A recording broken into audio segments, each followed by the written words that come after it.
जी नमस्कार, स्वागत है आप सभी का एन टीचिंग के इस यूट्यूब फैमिली में। मैं हूं आदित्य, एन टीचिंग अपनी फैमिली की तरफ से। कैसे हैं आप सभी? उम्मीद करते हैं आप सभी अच्छे होंगे, स्वस्थ होंगे, सुरक्षित होंगे। जैसा कि आप सभी को पता है, स्टेट जो है 2023 में मतलब वैकेंसी जो है आया है, विज्ञापन आया है, जो कि उम्मीद करते हैं कि आपको मिल भी गया होगा। लेकिन बहुत सारे कन्फ्यूजन, बहुत सारे प्रॉब्लम्स थे बच्चों के, और उनका कहना था कि वीडियो बना करके सब आप ये क्लियर कर दीजिए कि कौन कौन ऐसे छात्र हैं जो स्टेट 2023 परीक्षा का फॉर्म भर सकते हैं, और कौन कौन ऐसे छात्र हैं जो पेपर 1 में अप्लाई कर सकते हैं, पेपर 2 में अप्लाई कर सकते हैं। तो इस वीडियो में आपको संपूर्ण जानकारी दी जाएगी। सबसे पहले हम लोग बात कर लेते हैं स्टेट 2023 का। 2023 में स्टेट आया, जो कि कल विज्ञापन सरकार के द्वारा जारी कर दिया गया है। विज्ञापन जो है सरकार के द्वारा कल जारी कर दिया गया है, और इस विज्ञापन में क्या क्या महत्वपूर्ण बातें हैं, इस बात पर भी हम लोग चर्चा करेंगे। सबसे पहले हम आपको बताते चले कि इसमें 2 पेपर आपको होने वाले हैं। सबसे पहला जो पेपर होगा, जिसको हम लोग बोलेंगे पेपर 1, और दूसरा जो पेपर होगा उसको हम लोग बोलेंगे पेपर 2। अब ध्यान दीजिएगा, पेपर 1 जो होता है वो 9th क्लास और 10th क्लास के लिए होता है। मतलब यूँ कहें तो इसको हम लोग माध्यमिक के अंतर्गत में रखते हैं। और दूसरा हो जाएगा हमारा पेपर 2, जिसमें आता है 10+2। 10+2 उच्च माध्यमिक के लिए होता है, ठीक है ना। इस परीक्षा का सीटेट से कोई लेना देना नहीं है। इसमें आपको कोई ऐसा एलिजिबिलिटी नहीं होगा कि आपने सीटेट पेपर 1 पास किया कि 2 पास किया, इससे उसको कोई मतलब नहीं है। सीधा समझिए, स्टेट 2 पेपर का होता है। पहला होता है पेपर 1, दूसरा होता है पेपर 2। पेपर 1 होता है 9th और 10th क्लास के लिए, पेपर 2 होता है 10+2 के लिए। अब आपको समझना ये है कि पेपर 1 में कौन कौन से छात्र फॉर्म भर सकते हैं, और पेपर 2 में कौन कौन से छात्र फॉर्म भर सकते हैं, है ना। पेपर 2 में कौन कौन से छात्र फॉर्म भर सकते हैं, देखिए। तो सबसे पहला बात कि पेपर 1 के लिए आपका एलिजिबिलिटी क्या होना चाहिए? फर्स्ट शिक्षा। पेपर 1 के लिए आपका एलिजिबिलिटी क्या होना चाहिए? तो सबसे पहले आपके पास में होना चाहिए बीएड। और ध्यान दीजिएगा, एकदम स्पष्ट शब्दों में मैं आपको बता देना चाहता हूँ कि डीएलएड वाले इस विज्ञापन से आए हुए फॉर्म को नहीं भर सकते हैं। मतलब स्टेट 2023 का जो फॉर्म आया है, अगर कोई डिप्लोमा इन एलिमेंट्री एजुकेशन किए हुए हैं तो वे लोग इस फॉर्म को नहीं भर सकते हैं, अर्थात आपको बीएड होना जरूरी है। दूसरी बात, बीएड चाहे आप ग्रेजुएशन साइंस से होंगे, चाहे आप आर्ट्स से होंगे या फिर कॉमर्स से होंगे, कोई फर्क नहीं पड़ता है, सभी के लिए इसमें वैकेंसी है। और यह एक पात्रता परीक्षा है। ध्यान दीजिएगा, यह एक क्या है? पात्रता परीक्षा है, ये भी ध्यान देना है आपको। पात्रता परीक्षा है स्टेट 2023। तो बीएड तो होना ही चाहिए। बीएड में आपका अगर साइंस होगा तो भी चलेगा, और नहीं तो सोशल साइंस होगा फिर भी चलेगा। ध्यान देना है कि आपका ग्रेजुएशन के साथ में बीएड और 50% अंक के साथ में आप ग्रेजुएशन के साथ में बीएड उत्तीर्ण होना चाहिए। यह जो है ये योग्यता है 9th और 10th क्लास के लिए, मतलब पेपर 1 के लिए, ठीक है ना। पेपर 1 के लिए ऐसे समझिए कि अगर मान लीजिए कि अगर आप हिस्ट्री ऑनर्स किए हुए हैं, मान लीजिए कि आप ज्योग्राफी ऑनर्स किए हैं, मान लीजिए आप पॉलिटी ऑनर्स किए हैं, सोशोलॉजी ऑनर्स किए हैं, मतलब किसी भी 8 सब्जेक्ट से अगर आप ऑनर्स किए हुए हैं तो आप पेपर 1 का फॉर्म भर सकते हैं। ऑनर्स के साथ में बीएड होना क्या है? जरूरी है। बीएड तो होना ही चाहिए, मतलब किसी भी 8 सब्जेक्ट से है तो आप इस फॉर्म को भर सकते हैं। लेकिन यहाँ पर खास ख्याल रखना है, किसी भी सब्जेक्ट कहने का मतलब ये हो गया कि कुछ ऐसा क्राइटेरिया इसमें दिया गया है कि कौन कौन से ऐसे छात्र हैं जिनका कौन कौन सा विषय होना चाहिए जिसके माध्यम से वो फॉर्म भरेगा। तो ध्यान दीजिएगा, स्टेट 2019 में जब हुआ था, इसमें 4 सब्जेक्ट की अनिवार्यता दी गई थी। सबसे पहला सब्जेक्ट था हिस्ट्री, उसके बाद में था पॉलिटी, उसके बाद में था ज्योग्राफी, हिस्ट्री पॉलिटी ज्योग्राफी, और उसके बाद में इकोनॉमी। कहा गया था इन 4 सब्जेक्ट में 2 सब्जेक्ट होना जरूरी है। कहाँ होना जरूरी है भाई? तो आपके ग्रेजुएशन जो आपने किया है, तो उसमें या तो आप इसको जो है, या तो आप इसको ऑनर्स के रूप में रखे हो, या फिर आप इसको सब्सिडी के रूप में रखे हो। लेकिन इन 4 विषय में से 2 विषय होना जरूरी है। कोई भी 2 विषय होना चाहिए, लेकिन ध्यान रखिए ये भी कहा गया कि 2 विषय जो होना चाहिए, 2 विषय अगर आपका है तो इसमें से एक आपका हिस्ट्री या ज्योग्राफी जरूर होना चाहिए।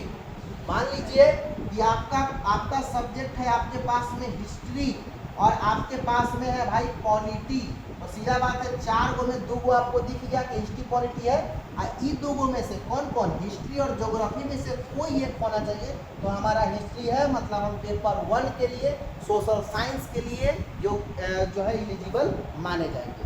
क्लियर हो गया बात, है ना।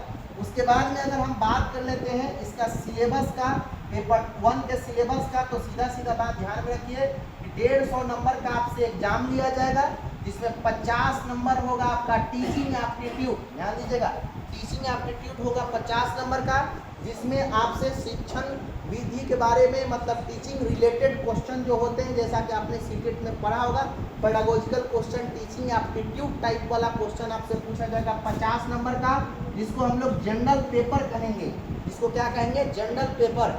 और उसके बाद में 100 नंबर आपका जो होगा पेपर 1 में, वो होगा आपका सब्जेक्ट पेपर। क्या होगा भाई, सब्जेक्ट पेपर।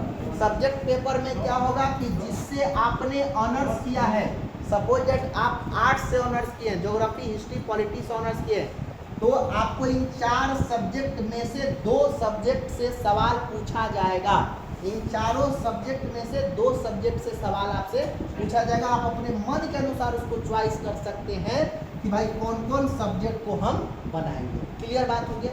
ये किसके लिए है भाई, पेपर 1 के सोशल साइंस वालों के लिए है। हालांकि इसका चर्चा अभी विज्ञापन में नहीं किया गया है, लेकिन ये स्टेट 2019 के आधार पर मैं ये सिलेबस आपको बता रहा हूँ। लेकिन इतना कन्फर्म है कि 150 नंबर का एग्जाम होगा, जिसमें 50 नंबर आपका टीचिंग एप्टीट्यूड होगा और 100 नंबर आपके सब्जेक्ट से होगा। ठीक है बात। 9th 10th के लिए परीक्षा होता है, आपके पास में होना चाहिए क्या, ग्रेजुएशन के साथ में बीएड। क्लियर बात। चलिए अब पेपर 2 में आ जाते हैं। पेपर 2 जो होता है वो 10+2 के लिए होता है। पेपर 2 में इस बात का ध्यान रखना है कि आप सब्जेक्ट वाइज टीचर बनेंगे, इसीलिए आपको ध्यान रखना है कि भाई बीएड के साथ साथ में आपके पास में एमए भी होना चाहिए। यूँ कहे तो इसको पोस्ट ग्रेजुएशन भी कह सकते हैं, पीजी होना चाहिए। पीजी या एमए नहीं होगा आपका तो इस फॉर्म को आप अप्लाई नहीं कर सकते हैं। और यह सब्जेक्ट बेस्ड एग्जाम होता है, मतलब यूँ कहें तो अगर बीएड में मेथड पेपर आपका ज्योग्राफी होगा, पीजी भी अगर आप ज्योग्राफी से किए हैं तो सीधा समझिए कि 150 नंबर का इसमें भी सवाल पूछा जाएगा। 150 नंबर में 50 नंबर का होगा आपसे टीचिंग एप्टीट्यूड और 100 नंबर आपसे केवल सब्जेक्ट से सवाल पूछे जाएंगे। जैसे ज्योग्राफी से आपने ऑनर्स किया है तो 100 नंबर का केवल आपसे ज्योग्राफी पूछा जाएगा। पॉलिटी से आपने ऑनर्स किया है, पॉलिटी से आपने एमए किया है, पॉलिटी आपका मेथड पेपर है अगर बीएड में, तो आपसे पॉलिटी से ही 100 नंबर के सवाल पूछे जाएंगे। साफ शब्दों में कहें तो जिस सब्जेक्ट से आपने पीजी किया है, पोस्ट ग्रेजुएशन किया है, उस सब्जेक्ट से आपसे 100 नंबर का सवाल, बाकी 50 नंबर जो टीचिंग एप्टीट्यूड होगा वो भी आपसे पूछा जाएगा। कुल मिलाकर कितना हो गया, 150 नंबर की कहानी हम आपको बता रहे हैं। ठीक है बात। उसके बाद में और ध्यान देना इस बात पर कि भाई पासिंग कितना होगा। तो देखिए ये पात्रता परीक्षा है और पात्रता परीक्षा में पास जो है, पासिंग मार्क्स जो है पहले ही फिक्स कर दिया जाता है। जैसे आप लोग सीटेट दिए होंगे तो पहले फिक्स है कि नहीं कि ओबीसी के लिए 55% मार्क्स चाहिए, जनरल के लिए 60% मार्क्स चाहिए, तो सेम वैसे ही पात्रता परीक्षा ये भी है, तो इसके लिए भी पहले से क्या हो जाएगा, फिक्स हो जाएगा। ध्यान रखिएगा। इसमें जो है आपको बताते चले कि ओबीसी के लिए आपको चाहिए 55%, मतलब वही 82 अंक की जो बात किए हैं। हालांकि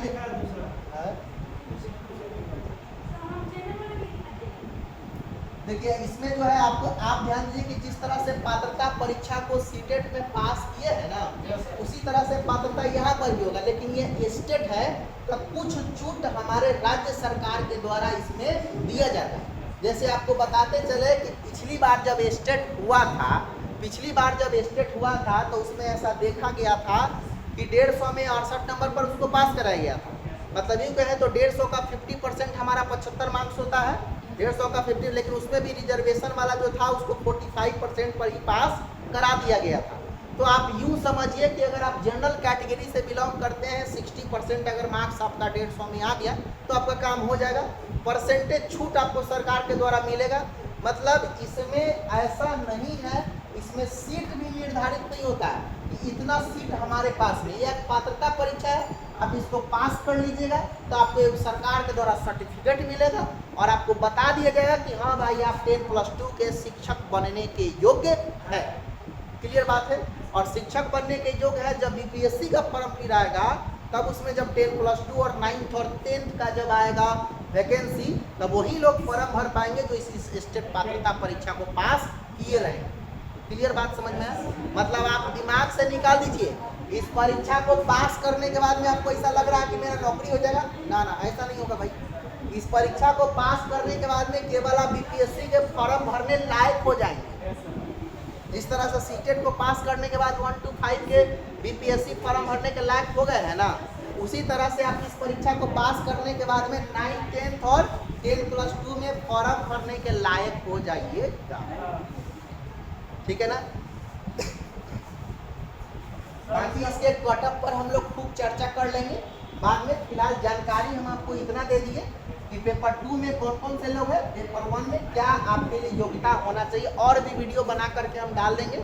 हो सकता है कि सारा चीज़ हम आपको एक वीडियो में नहीं बताए हो, तो कमेंट सेक्शन में आप मुझे लिख दीजिए क्या प्रॉब्लम है आपको, फिर से दूसरा वीडियो बना करके हम डाल देंगे। एक और बात समझिए, बहुत सारे बच्चे ये पूछ रहे हैं कि सर पेपर 2 किस सब्जेक्ट के लिए, तो भाई आर्ट्स के पूरे सब्जेक्ट के लिए, साइंस के पूरे सब्जेक्ट के लिए, हर सब्जेक्ट के लिए ये पात्रता परीक्षा होने वाला है। इसमें कोई घबराने की जरूरत आपको नहीं। बस पेपर 1 में आप सब्जेक्ट कॉम्बिनेशन देख लीजिएगा। इन 4 सब्जेक्ट में से 2 सब्जेक्ट अगर आपके पास में होगा तो आप योग्य होंगे, नहीं होगा तो आप योग्य नहीं माने जाएंगे। केवल ये लोचा है पेपर 1 में।